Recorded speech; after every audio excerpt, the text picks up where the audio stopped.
So John Fetterman, of course, had a stroke during his election. He had a rough debate with Dr. Oz, but it turns out Pennsylvania voters still liked him more than they liked Dr. Oz because Dr. Oz was taking low blows. He comes across like a smug elitist because he is that, whereas John Fetterman is just sort of like a regular guy who wants to do good by the people of Pennsylvania. So he won the election. But now, since he's been in office, he's dealt with some other struggles, which, by the way, are likely tied to the stroke. He's now been hit with a bout of severe depression. And so he went and got treatment for it at Walter Reed, and thankfully there's a bunch of phenomenal experts there who helped him out with this, and, you know, they have a course of treatment that they're using. So now he did a segment where I believe on CBS Sunday Morning, and they get into, he like opens up about this and what it's like. And this was really interesting. I've never seen this before from a politician in my entire life talking about an issue like this. So let's listen and then we'll break it down. You just won the biggest, race in the country. And the whole thing about depression is that objectively you may have won, but depression can absolutely convince you that you actually lost. And that's exactly what happened. And that was the start of a downward spiral. In the interim between the campaign and being sworn in, at home in November, December, depression started gathering strength. Is that correct? Very much, very much. I had stopped leaving my bed. I've stopped eating, dropping weight.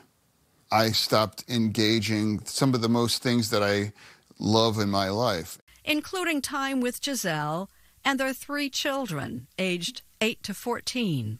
I had a conversation with my 14-year-old, and he said, "Dad, what's wrong? We're great. We're here, and you won." An incredibly sad moment where my 14-year-old can't possibly understand why you can't get out of your bed.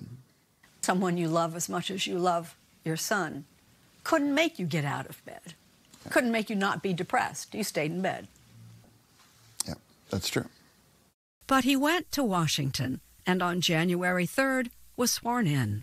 People who know you say that day you looked miserable and lost. Yeah, I was definitely depressed. I think with depression, you're always waiting for, that's the thing that's going to change it, right? Giselle read as much as she could find about depression. He just became the senator. He's married to me. He has amazing kids, and he's still depressed. Yeah. And I think the outside would look and say, how does this happen? But depression doesn't necessarily make sense, right? It's not rational. He stops eating and drinking. I was at a Democratic retreat, and many of my colleagues were coming up to me and asking, "Why aren't you eating?" Did you care if you were there or anywhere or nowhere? I just showed up where my staff said. Robotic. Yeah, exactly, yeah. As it was described to me, you were agnostic about the question of living or not at that time. Yeah, well, I never had any self-harm, but I was indifferent, though. If the doctor said, "Gee, you have 18 months to live," I'd be like, "Meh, okay, well, that's how things go." A concerned doctor began making arrangements at Walter Reed, and on his son's 14th birthday, he agreed to go. What a waste if you hadn't. Recovery was weeks away. Yeah. For the uninitiated, depression doesn't exist in the same sphere as love. So the question of how can a man not care about living in a world where those children you clearly adore are living? It makes me sad. The day that I go in was my son's birthday. And I hope that for the rest of his life, his birthday should be joyous, and you don't have to remember that your father was admitted. Oh, but wait, this is where your renewal began. his birthday is a day for both of you to celebrate. Yeah. Oh, that's a good way to look at it. All right. So, by the way, the segment is way longer. I only showed you a little portion of it here, but I've never seen this from a politician my entire time covering politics. This is the most open I've ever seen anybody about an issue like depression. It's stunning to watch. I think this really helps people explain the way that depression functions, because it's almost like depression is tailor-made for people who have never been depressed to not understand it. You know, there's this idea that, like, I feel like it's more popular now than it's ever been before.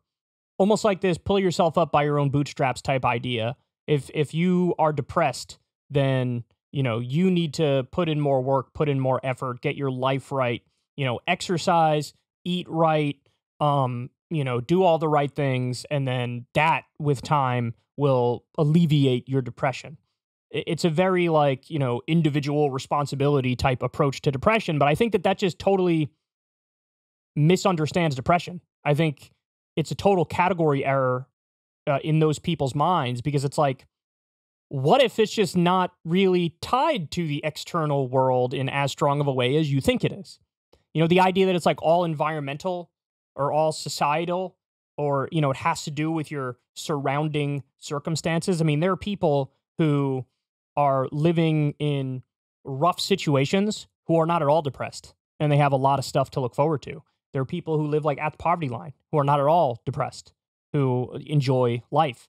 And then there are people who are, you know, super well off, have everything they've ever wanted, everything they'll ever need, and they just don't want to get out of bed in the morning.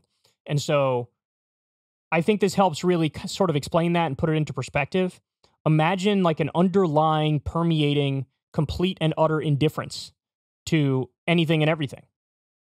You know, you have no desires, no wants, but no happiness. You can't get any sort of a brief, you know, alleviation of said feelings.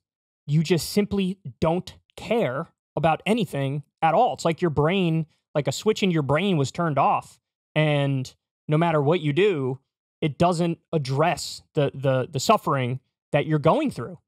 And I feel like Fetterman helps sort of put that in perspective for people so that they understand, look, we're dealing with what is effectively like a brain illness, right? It's like, how exactly does it come about? I don't know. I mean, I'd be inclined to think it was a mix of different factors, including some that are genetic. You know, people have a predisposition to the level of happiness that they can feel. And some people, even at their highest, it's not real all that high. And then other people, it's like sort of always high. Some people are in the middle. But like, I think the main takeaway here for people is you can get help. Like, and for a lot of people, it works.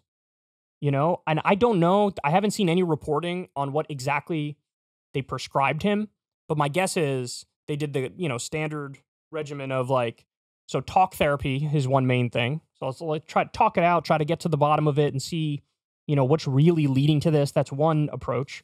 And they usually marry that with some sort of medical treatment, whether it's SSRIs or any of a number of different approaches that sort of, you know, help get your brain functioning more like a, for lack of a better term, normal person's brain, where you can experience joy and happiness, and you have feelings of you want to do certain things excite you, certain things get you going. But what he described there was absolute misery, man. You know, you won this amazing political race. Everything came together for you. You have a beautiful family, and you don't want to get out of bed. You don't want to eat. You don't want to drink. It is just, you know, permanent torture, effectively. It's great that he got treatment, and I really hope other people who are struggling with similar things can see this, because Fetterman is a man's man. I mean, this dude is 6'8". This dude was, you know, is classic, you know, Pennsylvania working person. He's got the look of the most down-to-earth man in the country. And this is a guy who's like, hey, man, I literally have this problem, this like brain illness, and it needs to be treated. And now it is. And if that helps to destigmatize it so people realize, see, this is the main thing, man. Like, it's not your fault. If you're depressed, it's not your fault. In the same way you wouldn't blame somebody if they had like an autoimmune disease. Would you be like, bro, what decisions did you make to get your autoimmune disease? It's like, I didn't make any decisions. What are you talking about? I think we need to get to a point in society where it works like that for depressed people as well. And it also removes the burden from the people around them who think, am I failing them in some sort of a way? Like, what did I do wrong? It's like, none of that matters. If it doesn't matter what they do, it definitely doesn't matter what you do. So in order to address it, you need to get to the root of it. And the root of it, they have things they could do to help reverse it. They talked to a doctor at one point in this, and he says, like, yeah, this is fixable. And, like, we're working on it, you know? So a little bit of treatment, a little bit of talk therapy. By the way, if what they try right away doesn't work, don't lose hope, because there's a bunch of different approaches that they have. A bunch of different approaches.